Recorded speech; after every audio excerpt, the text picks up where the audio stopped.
मैंने जन स्वराज का दामन इसलिए थामा जब इसका विजन और मिशन को मैंने देखा। किसान के बच्चे पढ़ेंगे अच्छे स्कूल में कैसे। आप टेंट गन सकते हैं, टेंट की लंबाई चौड़ाई गन सकते हैं, 3500 कुर्सी है ये गन सकते हैं, इतने लोग हैं वो गिनती आप कर सकते हैं। आपको काम तो है। आप एक बार ये गिनिए ना कि कितने धमदार मंडल में डीलर है आपके धमदार विधानसभा में कितने। नमस्ते, मैं हूं मनीष और आप देख रहे हैं the news 9x। The news 9x में आप सभी का स्वागत है। आज हमारे साथ एक किसान नेता हैं जिनका हमने एक बार इंटरव्यू किया था। अब वो जन सुराज में शामिल हो गए हैं और जन सुराज में क्यों शामिल हो गए हैं इसको भी जानेंगे। सबसे पहले बता दें कि इनका नाम शंभू मंडल है और अब ये जन सुराजी हो गए हैं इसलिए क्योंकि वो किसान के मसले को लेकर अभी पूर्णिया के पूर्व सांसद और जन स्वराज के राष्ट्रीय अध्यक्ष उदय सिंह एलियस पप्पू सिंह से भी मिले हैं। सबसे पहले शंभू जी, हम आपका स्वागत करते हैं। बहुत बहुत धन्यवाद आपका मनीष जी। ऐसे तो बातचीत होती रहती है। हमारा पहला सवाल है कि आखिरकार जन स्वराज आपने क्यों दामन थामा? मनीष जी, मैंने जन स्वराज का दामन इसलिए थामा कि मैं एक छोटा सा किसान का छो, छोटा परिवार से किसान परिवार से आते हैं। जब इसका विजन और मिशन को मैंने देखा, किसान के बच्चे पढ़ेंगे अच्छे स्कूल में कैसे, किसानों को जो है उचित कीमत कैसे मिलेगा, किसान को उचित दर पर जो है खाद बीज मुहैया कैसे होगा। इस बिंदु पर जब हमने इस बिंदु को रखा, राष्ट्रीय अध्यक्ष पूर्व सांसद उदय सिंह जी से मैंने बात की। उन्होंने कहा कि ये मिशन ये जो है जब बदलाव होगी तो किसानों की जो है समस्या वह सुदृढ़ होगी, उसमें सुधार बदलाव होगा। तो हमें लगा कहीं न कहीं कि और लोगों के साथ जो स्थिति है, मैं बार-बार आप देखते हुए मैं बार-बार किसानों की बात को रखता हूँ। उसके बावजूद जो यहाँ के स्थानीय सांसद हैं, जो भी है, स्थानीय सांसद हैं या स्थानीय विधायक हैं, मंत्री जो भी हैं, ये किसान के बिंदु पर, किसान के मुद्दे पर ये लोग कुछ बोलना ही पसंद नहीं करते हैं। किसान का जो है अभी यूरिया की ज़रूरी है तो यूरिया का भाव बढ़ जाएगा, डीएपी का आवश्यकता होगा तो डीएपी का, लेकिन इस पर बोलना नहीं है। इनको बोलना है क्या?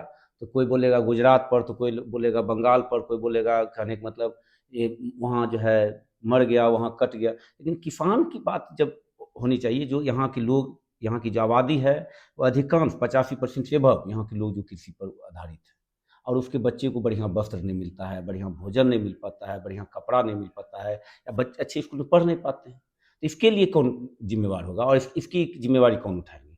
इसी बिंदु को लेकर के हमने जन स्वराज को समर्थन। अच्छा, मान लीजिए जन स्वराज आपने ज्वाइन किया और जन स्वराज के प्रणेता प्रशांत किशोर हैं। उस पर एक आरोप है कि वो भारतीय जनता पार्टी की बी टीम है। हालांकि हम लोग सभी से बात करते हैं और जब हम लोग भारतीय जनता पार्टी के लोगों से बात करते हैं वो कांग्रेस की बी टीम बताते हैं। तो फिर आपको ये कैसे क्लियर हुआ कि भैया विजन इसका क्लियर है किसानों को लेकर? तो देखिए, अगर ये बात होता कि ये कांग्रेस का एजेंट है, अगर कांग्रेस वाले कहते हैं बीजेपी का एजेंट है, या बीजेपी वाले कहते हैं कांग्रेस का एजेंट है, कोई कहता है ये जदयू का एजेंट है, कोई कहा राजद कहता है ये, ऐसी कहीं बात नहीं। अगर ऐसा बात रहता तो अभी आप देखते होंगे कि भाजपा के जो प्रदेश अध्यक्ष हैं, उसके उस बिंदु को, उस मुद्दे को इन्होंने प्रखर होकर के दो दो बिंदु पर इन्होंने बात किया, और आप मीडिया के बीच में रखा, जो कि कहने का मतलब कि वो मेडिकल को, वो राजेश शाह की हत्या हुई उसमें भी उसकी चर्चा हुई। तो फिर बीजेपी का अगर बी टीम रहता तो ऐसा तो नहीं करता। और उसके बाद कांग्रेस का भी ये ताबड़तोड़, कांग्रेस की भी जो लोग हैं, गलत का इन्होंने विरोध कर रहा है, तो गलत का विरोध करना गुनाह नहीं है। गलत कोई भी है, हम भी गलत का विरोध कर सकते हैं, आप भी गलत का विरोध कर सकते हैं। गलत गलत होता है और इसके लिए अपने निजी स्वार्थ में कहता है। आज हम कहते हैं कि निजी स्वार्थ की अगर बात होती है, आज देखिए स्थिति क्या है कि पटना जैसे शहर में, और पटना जैसे शहर में सीसीटीवी फुटेज से देखता है तो पिस्टल खींचता है, पिस्टल को करता है, जा करके मर्डर करके चला जाता है। और उसके बाद बिहार सरकार का मंत्री, हुआ भाजपा का मंत्री हो कि जदयू का मंत्री हो, तो चिल्लाने लगता है कि फिर क्या होना चाहिए। कोई कहता है बिजली फ्री हो गया, तो कोई कहता है मटन पार्टी हो गया। अब ये बिंदु है कि भाई आपके यहाँ ये जंगल राज 2, यानी वहाँ जंगल राज, आपके यहाँ मर्डर होता है दिन में, पूर्णिया राजधानी में पारस हॉस्पिटल में घूस की हत्या हो जाती है, आपका जो है वहाँ लॉ एंड ऑर्डर काम नहीं करता। उसके बाद अब दुर्भाग्य की बात मनीष जी ये है कि हमारे जो बिहार के जो एडीजे हैं लॉ एंड ऑर्डर, वह हमारे किसान को फिर माफ़ी मांगे अलग की बात है, लेकिन वो किसान को कहता है कि इन्हीं के द्वारा हत्या बढ़ जाते हैं, किसान दो मना बैठते हैं तो इसीलिए हत्या हो जाती है। खुद वे कहते हैं, अभी कहते हैं माफ़ी मांगते हैं किसान के। तो ये सब तो जिसका मानसिक संतुलन, जिसका राजा का मानसिक संतुलन खो गया, तो उसका जो है, उसका जो कुनबा है, उसका जो नौकर है या उसका जो रहनुमा है, उसका खुद भ्रष्टाचार की तरफ मुड़ गया। बोलने का कुछ बोलेगा, कुछ भफिया आ गया है, उसका कुछ कहीं कुछ बोल जाता है, भफिया आ जाता है।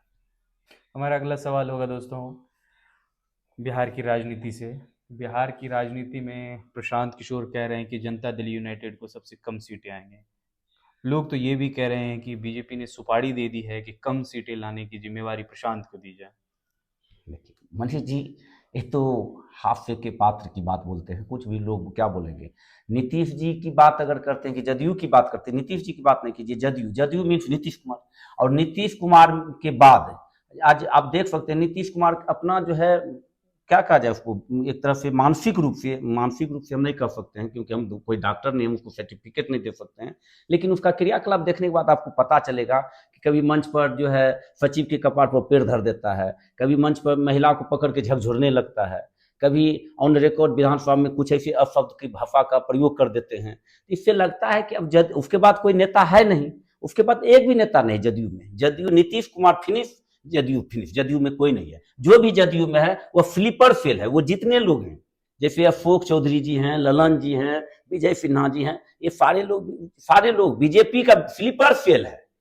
जैसे बड़ा आरोप लगा रहे हैं आप। मतलब ये सब स्लीपर सेल है। ये लोग नीतीश जी को डैमेज करने के लिए गए हुए हैं। नीतीश जी को डैमेज करके जदयू को समाप्त कर दें, और फिर हमारा एक छतरा जो है सब देख लीजिएगा, सब भाग करके चल जाएगा बीजेपी में।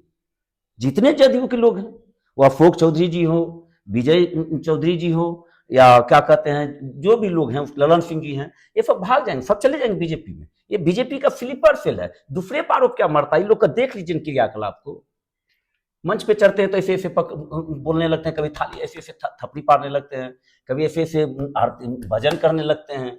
अब बगल से जो इनके दो ठो चार ठो हैं जो वहां तक उसके बगल में रहते हैं, अशोक चौधरी जी हो, अब विजय चौधरी जी हो, ये सारे सब लोग उसको खींचते हैं। इसी से आप अंदाजा लगा, हम नहीं कर सकते, आप तो देख सकते हो रिकॉर्ड जो दिखाया जाता है वो चीज को हम कर रहे हैं।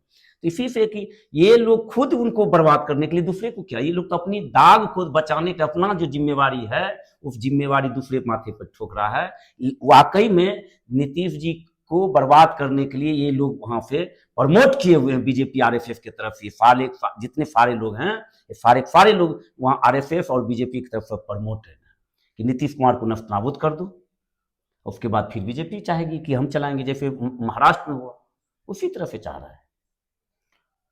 खैर इसमें प्रशांत किशोर की यानी कोई भूमिका नहीं है। नहीं, प्रशांत किशोर कहीं भी, उसका विजन, उसका जो विजन है, उसका जो मैनिफेस्टो है, सारा चीज सब देख रहा है। अगर देख रहा है तो देख रहा है। ये लोग अपनी नाकामी छिपाने के लिए प्रशांत किशोर पर, हम अपनी नाकामी छिपाने के लिए मनीष जी पर मर देंगे।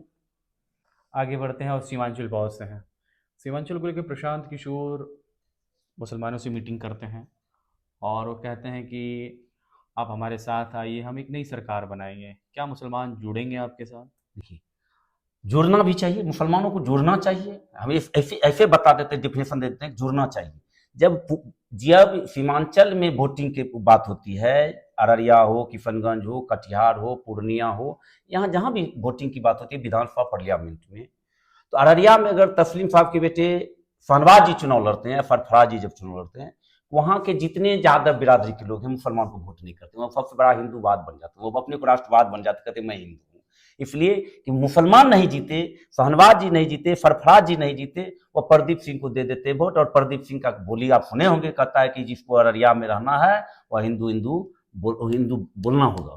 तो ऐसे लोगों को वो लोग वोट पोल करते हैं कि, इसलिए हम तो मुसलमान भाई से निवेदन करते हैं, बिहार के मुसलमानों से हम निवेदन करते हैं, आपने आज़ादी के बाद आज तक अपने नेता को अपने नेता नहीं बना पाया, किसी भी दल में आपका नेता नहीं है, आप अपना नेता तो बनाइए। उनके पास एक पर्सनल पार्टी मजलिस है। मजलिस पार्टी तो आज मजलिस पार्टी है, बिहार में नहीं बना पाया ना, बिहार में नहीं बना पाया। वो तो अफकुद्दीन ओवैसी साहब बहुत बड़े बैरिस्टर हैं और उनकी बात में दम होता है, वो जब बोलते हैं तो उनकी बातों में दम होती है। लोग भले मुसलमान करके उसको इग्नोर कर दे, उसके आरोप लगा दे। इसलिए प्रशांत जी जो कहते हैं, प्रशांत जी की बात को मैं समर्थन करता हूँ। मैं अपने तरफ से प्रशांत जी की बात में 1000 नहीं 1,00,000 बात, इस बात में दम है कि मुसलमान को सोचना होगा कि कब तक तुम दूसरे को कंधे पर बंदूक देना चाहते हो। अपना वजूद खुद तैयार करो, अपना विधायक तैयार करो, अपना नेता तैयार करो। उसका उदाहरण है कि रामविलास जी जब बोल दिए थे कि किसी मुसलमान यहाँ के मुख्यमंत्री होंगे तो सरकार गिर गई, और किसी ने उसका समर्थन नहीं किया, वो किसी दल का लोग नहीं समर्थन किया, वो राजद हो, जदयू, किसी ने। इसी से समझना होगा। तो प्रशांत जी अगर बैठक कर रहे हैं, उनको अगर प्रशांत जी की बात और विजन उसको समझ में आ जाएगा तो कुछ भी हो सकता है सीमांचल में, इस क्षेत्र में कुछ भी हो सकता, कुछ भी हो सकता। अगर मुसलमान अगर समझ गया सारी बात को, उसकी विजन को, मिशन को, तो हमको नहीं लगता है साफ हो जाएगा सीमांचल में। जदयू, राजद सब साफ, कांग्रेस सब साफ हो जाएगा। हमारा सबसे महत्वपूर्ण सवाल सीमांचल को लेकर के, धमधा में प्रशांत किशोर ने एक रैली की और जदयू की तरफ से जो तंज आया उसमें टेंट से लेकर, कुर्सियों से लेकर आदमी तक गिना दिए गए। देखिए, इसको लेके क्या कहना है? हाँ, बहुत बड़ी बात आपने कहा। इस बात को तो हम भी आप देखें कि इसे तो देखिए ऐसा बात है, कुछ लोग जो हैं उसको काम नहीं है, उसको काम कुछ नहीं है, जनता के बीच में जाना नहीं है, उसको है, उसका काम है कुर्सी गिनना। सब दिन आज हम देख रहे हैं 20 साल से वो कुर्सी गिन रहा है, कुर्सी उठाना, कुर्सी गिनना। उसका काम है टेंट लगाना, टेंट खोलना, टेंट को नाप के करना, उसका काम है। जो भी व्यक्ति हो, हम ये नहीं करते हैं। दूसरी बात, उस व्यक्ति को ये समझना चाहिए, उस व्यक्ति को मैं आपके माध्यम से, आपके चैनल के माध्यम से हम कहना चाहते हैं कि जब आप टेंट गन सकते हैं, टेंट की लंबाई चौड़ाई गन सकते हैं, 3500 कुर्सी है ये गन सकते हैं, इतने लोग हैं वो गिनती आप कर सकते हैं, आपको काम तो है। आप एक बार ये गिनिए ना कि कितने धमदान मंडल में डीलर है, आपके धमदान विधानसभा में कितने डीलर हैं। आप जहां रहते हैं, जहां बैठे हैं, उसी विभाग का मंत्री के साथ आप रहते हैं। पर डीलर पर यूनिट 5 किलो अनाज देने की बात होती है तो 4 किलो मिलता है। खुले फग में कहता हूं, डीलर कहता है कि यहां से लेकर के दिल्ली पटना तक, मंत्री से मुख्यमंत्री तक, एसडीओ से बीडीओ तक, सारे लोग इसमें संलिप्त है। 1 किलो, इतना बड़ा ये घोटाला, इसकी जांच हो जाए, इसकी इस चीज का, इस पर तो पता चलेगा। चारा घोटाला क्या, बड़ा बड़ा घोटाला यहां समाप्त हो जाएगा, समा जाएगा इसमें। ऐसा ऐसा बना करके रख दिया है, भयभीत करके रख दिया है, भय से कोई पदाधिकारी बोल नहीं पाता है। क्या मजाल है धमधा का एसडीओ बोल दे, क्या मजाल है क्या कहते हैं कोई बीडीओ सीओ बोल दे, चपरासी बोल दे। सारे के सारे लोग भयभीत हैं, डरे हुए हैं। ये और कहेगा कि ये बहुत बड़ा जो है, हम लोग जंगल राज से निकल करके सुशासन के राज में, हम तो कहते हैं उस जंगल राज, महाजंगल राज, महाजंगल राज, महाजंगल राज, राजधानी में दिन दहाड़े हत्या हो जाता है। क्या होता है? पूर्णिया में कितनी हत्याएं हुई, बगल में तनिष्का को लूट लिया, क्या नहीं हुआ पूर्णिया में, क्या नहीं हुआ, कैठो आया पकड़ा करके, कैठो की सोना चांदी रिकवर हुआ, कुछ नहीं हुआ, कुछ नहीं होगा। एक कहीं ना कहीं इस जड़ में वहां जो है बैठे हुए उन लोगों की उसको बर्दाश्त प्राप्त है। वो मेरे जैसा लोग हो या उनके जैसा लोग हो, कहीं ना कहीं जो वो राजनेता है उसका बर्दाश्त प्राप्त है, यही कारण होता है। चलिए, बहुत बहुत शुक्रिया। हमारे साथ थे जन स्वराज के नए, हमारे साथ थे जन स्वराज के नेता शंभू मंडल जी, जिन्होंने अपनी बातों को विवाद ढंग से रखा। बहरहाल दर्शकों, आपको हमारा इंटरव्यू कैसा लगा, आप अपनी राय हमारे कमेंट बॉक्स में जरूर दें। अगर आप हमारा ये वीडियो फेसबुक पे देख रहे हैं, फेसबुक पेज लाइक कर लें। अगर आप हमारा ये वीडियो यूट्यूब पर देख रहे हैं, यूट्यूब चैनल सब्सक्राइब कर लें। शुक्रिया।